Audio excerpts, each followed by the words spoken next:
हम बम ही बना रहे हैं, हम भी बम ही बनाते हैं, बम तैयार कर रहे हैं। अच्छा तुम्हारा बम? बोले हाँ। बोले तुम्हारा बम जब बन जाएगा तो क्या करेगा? तुलसीदास जी ने कहा जो तुम बम बनाते हो पहले तो अपने बम की खासियत बताओ कि तुम्हारा बम क्या करता है। वैज्ञानिकों ने कहा बोले बाबा जी जो हम बम बनाते हैं और उस बम को हम जिस जगह भी गिरा देते हैं हमारा बम उस जगह विनाश कर देता है। तुलसीदास जी ने कहा बोले भैया बम तुम्हारा भी है, बम हमारा भी है, पर तुम्हारा बम जहाँ गिरता है वहाँ होता है विनाश, और तुलसी जो बम बनाने के लिए जा रहा है और तुलसी का बम जहाँ भी खुल जाएगा वहाँ विनाश नहीं विकास हो जाएगा। मेरे बम का काम विनाश नहीं विकास करना। तुलसीदास जी से किसी ने पूछा बोले सरकार आपने अपने इस ग्रंथ को बम क्यों कहा? तो आप लोग भी ध्यान देना, रामायण प्रारंभ हो रही है वा शब्द से, वर्णानामर्थ संधानाम रसानाम छंदसामपि मंगलानां जगर्तारौ वंदे वाणी विनायको। वासंत से तुलसी बाबा ने ग्रंथ लिखा, अंतिम दोहा रामायण का। कामहीनार प्रियार लोग महेंगे प्रियदा, तुम रघुनाथ निरंतर सुप्रिय गावो मेरा। वहां से उठा दिया तो अंत में माँ पे विराम कर दिया तो हुआ और माँ मिला के क्या बन गया? बोले इसीलिए तुलसी बाबा कहते हैं हमारा बम का काम विकास करना है, ये विकास करता है।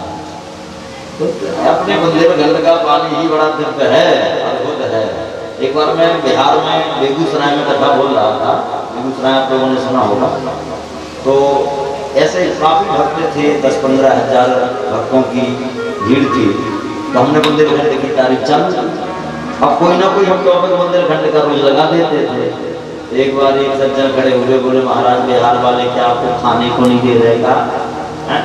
चकाचक भोजन भी दोनों टाइम पा रहे हो, ब्रेकफास्ट भी ले रहे हो, लंच भी, सब कुछ तो मिल रहा है, फिर हमारे यहाँ की तारीफ क्यों नहीं करते हो? तो कोई ना कोई बात बुंदेलखंड की लेके बैठ जाते। हमने कहा भैया हमारे बुंदेलखंड वासी बड़े अद्भुत हैं, दिव्य श्रोता हैं, और कथा सुन करके तो वे इतने विद्वान हो गए हैं तो पंडित जी अगर कोई चौपाई भी पढ़ते हैं तो आधी पंडित पढ़ पाएगा, आगे की आधी वो गुनगुनाने लगे कि महाराज ये पढ़ने वाले हैं। अरे बोले महाराज इसमें कौन सी बड़ी बात है, ये तो हम बता दें, पूछ लो हमसे जो भी पूछना है आपको। हमने कहा देखो बता देना तो बाद में मत कहना। बोले हाँ हाँ पूछो महाराज। हमने आधी चौपाई पढ़ी, बिल्कुल सरल, अपने यहाँ के बच्चे को भी आती हो। आधी चौपाई हमने पढ़ी, हमने कहा आधी मैं पढ़ूंगा, आधी आगे की आप बता देंगे। ठीक ठीक। बोले मंगल भवन अमंगल हारी, इसके आगे बताओ। बोले महाराज इसके आगे है तुम सम पुरुष ना मोह समना। हमने कहा बैठ जाओ कथा सुनो, बुंदेलखंड वासियों से टक्कर ना है। तो कहने का मतलब है बड़े दिव्य श्रोता है हमारे यहाँ। बोलिए भक्त वत्सल भगवान जिन्होंने जीवन ही कथा कर दिया वही सच्चे श्रोता है। कल सभी ने कथा के माध्यम से श्रवण किया। कल कथा कहाँ प्रारंभ की थी?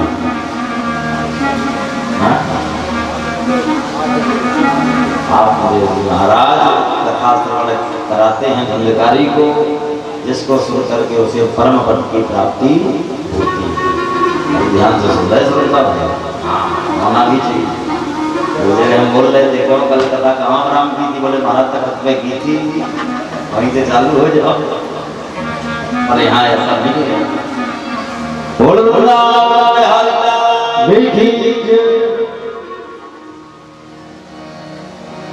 नहीं से क्षेत्र ऋषया सोने का दया सत्रम स्वर्गाय लोकाय सहस्र सममास। सूत जी महाराज सौनक जी का संवाद नैमिष में चल रहा है। सौनक जी महाराज ने सूत जी से कहा, बोले प्रभु की कथा की महिमा तो आपने सुना दी, कि प्रभु की कथा को सुनकर के कैसे कैसे पापी तरता जाते हैं, आपने ये प्रसंग बोल करके हमें गदगद कर दिया महाराज। और एक बात है, बोले क्या है? बोले हमने सुना है कि श्रीमद् भागवत महापुराण की जो संहिता है, इस संहिता का प्रचार प्रसार करने वाले श्री सुखदेव महाप्रभु हैं। सुखदेव जी ने परीक्षित जी को निमित्त बना करके प्रभु की कथा का प्रचार प्रसार किया। महाराज हम ये पहले जानना चाहते हैं कि सुखदेव जी महाराज हैं कौन, कहां से ये आए हैं, कैसे उन्होंने कथा का प्रचार प्रसार कर दिया, क्योंकि इनके जन्म की कथा सुनना है। तब सूत जी महाराज ने भी सोचा बिल्कुल सुनाएंगे, क्योंकि गुरु जी की बात आ गई है तो गुरु जी के विषय में बोलना तो जरूरी है, क्योंकि सूत जी के जो गुरु हैं वो सुखदेव महाप्रभु थे। तो उन्होंने कहा चलो एक पंथ दो काज। सूत जी ने सोचा पर गुरु जी का मंगलाचरण भी हो जाएगा, उस विषय में प्रभु की कथा के माध्यम से गुरु जी की भी कथा हो जाए। बोले ध्यान से सुनो ऋषियों। सुखदेव महाप्रभु गोलोक धाम में राधा रानी के पास में रहते थे। राधा जी का गोलोक धाम में एक बड़ा ही सुंदर लालित पालित सुख था। जैसा राधा जी पढ़ाती थी सुखदेव वैसा ही पढ़ते थे। इतने पारखी थे, तोता वैसे भी पारखी होता है, आप जैसा उसे पढ़ाओगे वो पढ़ने लगे। एक दिन राधा रानी ने सुखदेव जी से कहा, बोले बेटा ये तुम्हारी इच्छा है। बोले क्या मैया? बोले हम चाहते हैं कि हमारे प्रभु ने जो संसार में लीलाएं की हैं, उन लीलाओं का समाज में प्रचार प्रसार होना चाहिए। हमारी इच्छा है कि तुम जाओ और तुम जाकर के भगवान की कथा का खूब प्रचार प्रसार करो। सुखदेव जी ने हाथ जोड़ करके कहा, बोले माता जी ये सेवा किसी और को दो, अपने नाम नहीं जाएंगे। बोले क्यों? बोले हमने सुना है कि मृत्यु लोक में भगवान की माया है, और माया में जो एक बार फंस गया वो वापस नहीं लौट पाया। दो चार मालाएं भगवान के नाम की जो है यहाँ बैठ करके फेर लेते हैं, अगर वहां गए तो लोग बंद हो जाए माता जी, इसलिए अपने राम को यही आनंद में है। राधा जी ने कहा, बोले बेटा सुखदेव माया किसी को स्पर्श नहीं करती है, अपितु जीव ही माया से चिपकता है। माया किसी से नहीं चिपकती। माया में इतना सामर्थ्य नहीं है कि वो आपको टच भी कर ले, लेकिन अपितु जीव ही परिपूर्ण को छोड़ करके अपूर्ण की तरफ भागता है। अपूर्ण की, इसलिए तुम्हें माया की तरफ नहीं देखना है, तुम्हें तो मायापति के सेवा में रहना है। और जो मायापति की सेवा में रहता है, नारायण की सेवा में रहता है, उन भक्तों का माया कुछ नहीं बिगाड़ सकती। इसलिए जाकर सुखदेव जी महाराज ने सोचा चलो ठीक है, अगर हमारी गुरु माता राधा जी अगर हमें निमित्त बनाना चाहती हैं तो हम प्रभु की कथा का प्रचार प्रसार करेंगे। सुखदेव जी जन्म लेते हैं कैलाश पर्वत पर। एक सुख पक्षी और पक्षिणी थे, दोनों वहीं रहते थे।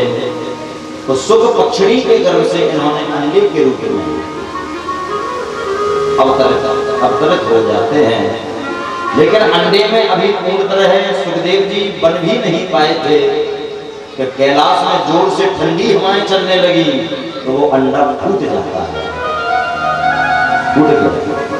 सुख पक्षी और पक्षिणी अपने उस फूटे अंडे को छोड़ करके वहां से भाग जाते हैं।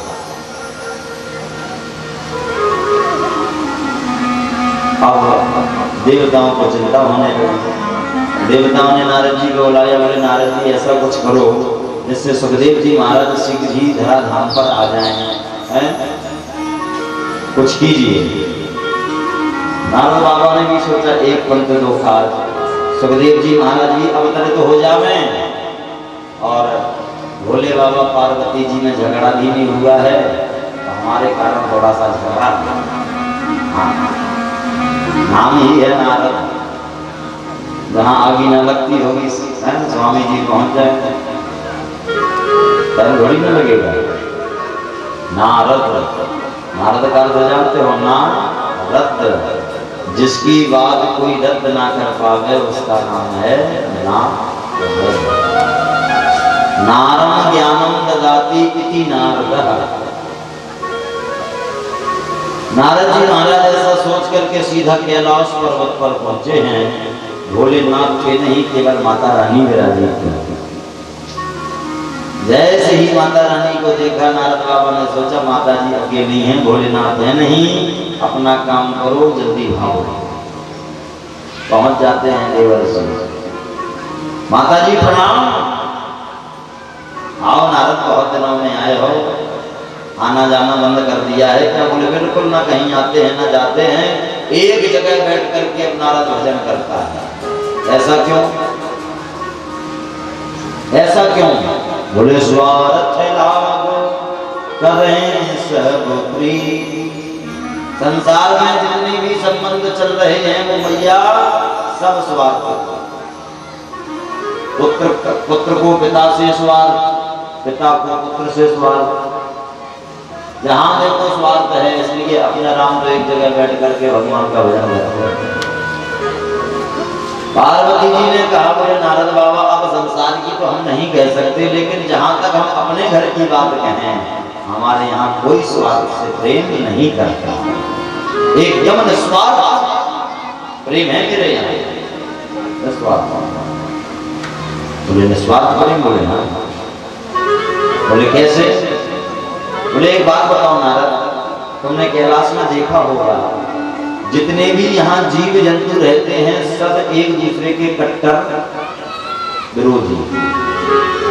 आप लोग भी जानते हैं हमारे भोलेनाथ के गले में 24 घंटा क्या लटकाए रहते हैं?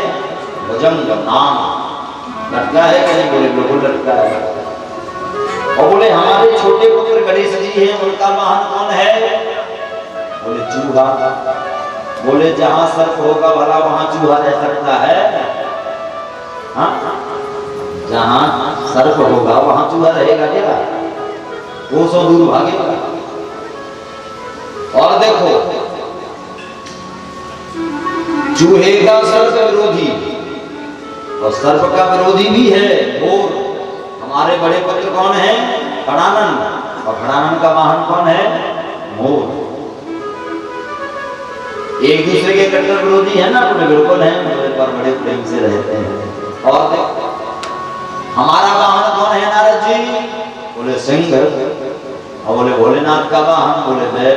बोले जहां सिंह होगा बैल रह सकता है, पर सिंह भी रहता है, बैल भी रहता है, चूहा भी रहता है, सर्प भी रहता है, मोर भी रहता है। ये है प्रेम, यही तो कैलाश की बात है। और हमें और भोले बाबा में तो कितना प्रेम है, हम जितना भी कहें कम है नारद। बहुत चाहते हैं भोले। अभी तक जितनी भी बातें हैं भोलेनाथ की हमसे एक भी नहीं छिपी, सब बातें बताई हमने, सब कुछ बताया। यहाँ तक गुरु मंत्र किसी को नहीं बताना चाहिए, और मेरे भोलेनाथ ने मुझे गुरु मंत्र भी बता दिया है कि हमारे गुरु जी का यह मंत्र है। अब बताओ कोई भला इतना प्रेम कर सकता है?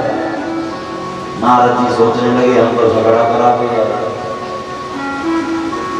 हम तो झगड़ा कराने आए हैं, और यहाँ लगता है कि हमारी बात सिद्ध नहीं होने वाली।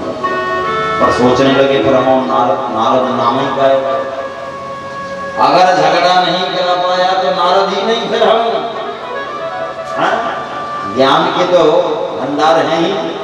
बोले एक बात बताओ माता जी, भोलेनाथ सच में आपसे कुछ नहीं छिपाते? बोले कुछ भी नहीं। एक दिन में कितना भजन करते हैं वो भी शाम को हमारे कान में आकर के बता देते हैं कि देवी जी आज हमने इतना भजन किया है। अच्छा ये भी बताते हैं? बोले हाँ। तब तो माता जी एक बात और भी बताई होगी। बोले क्या? बोले दुनिया के लोग सोने की माला पहन करके फैशन करते हैं, कोई रुद्राक्ष की माला पहन करके फैशन करता है, किसी के पास कोई भी माला नहीं है तो फूलों की माला ही पहन करके आनंद रहता है। और भोलेनाथ को हमने जब देखा है तो 24 घंटे नरमुंडों की माला लटकाए घूमे देखा है। और वो नरमुंड किसके हैं, किसकी याद में लटकाए घूम रहे हैं, आपको कभी बताया क्या? पार्वती जी की अब बुद्धि होगी, अब होगी। जहां तक हमें याद है भोलेनाथ ने तो हमें सब बातें बताई, पर क्या बात नहीं बताई। बोले महाराज वैसे तो सब बताओगे लेकिन क्या बात नहीं बताई मैंने कही। और बोले अगर तो आप कह रही थी ये सब बताओ, कछुआ ही अगर सब बताते होते तो ये बात ना बताते। अरे राम राम राम राम, इतना प्रेम किया हो, इतनी बड़ी बात आज तक छिपी रही। बोले माता जी या तो एक बात है, ऐसी पता नहीं कितनी बातें हैं जो हम आपको बता सकते हैं, लेकिन हम नहीं चाहते तुम दो जन में लड़ाई हो। अब तुम भोली भाली हो माता जी, इसलिए अब हम जा रहे। हम तो केवल इतना एहसास लड़ने नहीं है भोलेनाथ से, केवल तो इशारा कर रहे कि जाना बोलो बोलोगी अच्छा। अब हम जा रहे माता जी। बोले नहीं नहीं भोलेनाथ को माने लो और तुम्हारे सामने हम ये बात पूछेंगे। नारद जी ने सोचा हम रुके तो गड़बड़, बहुत डांटे भोलेनाथ हमें भगवान लोग। बोले माता जी घर घर की पंचायत आपस में निपटती रहे ना, हम तो चले, क्योंकि ज्यादा देर हम एक जगह रुक भी नहीं सकते। इसलिए नारद बाबा तो निकल गए और थोड़ी दूर ही नारद जी पहुंचे कि भोलेनाथ चले आ रहे थे। जैसे ही भोलेनाथ ने नारद बाबा को देखा, बोले नारद जी आप अचानक कहाँ से आ रहे हो? बोले तो बस आप ही के घर से निकल के आ रहे हैं, लेकिन जब हम निकले तो माता जी ने हमसे कहा था कि भोलेनाथ अगर कहीं रास्ता में मिल जाए तो जल्दी भेजिए, इसलिए आप जल्दी बुलाओ। माता जी ने जल्दी जाओ, सिरो क्या चल रहा। भोलेनाथ समझ गए तुम अगर हमारे घर में पधार गए तो अब याद ही कर रही हुई है। नारद जी तो घसक लिए, भोलेनाथ अंदर, भोलेनाथ अंदर प्रवेश करते थे।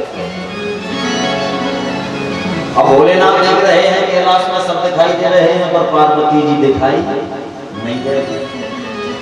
भोलेनाथ ने नंदी से कहा नंदी भैया कहाँ है? बोले वे रूठी हैं। अरे तो है कहाँ? बोले वो भवन में बैठे।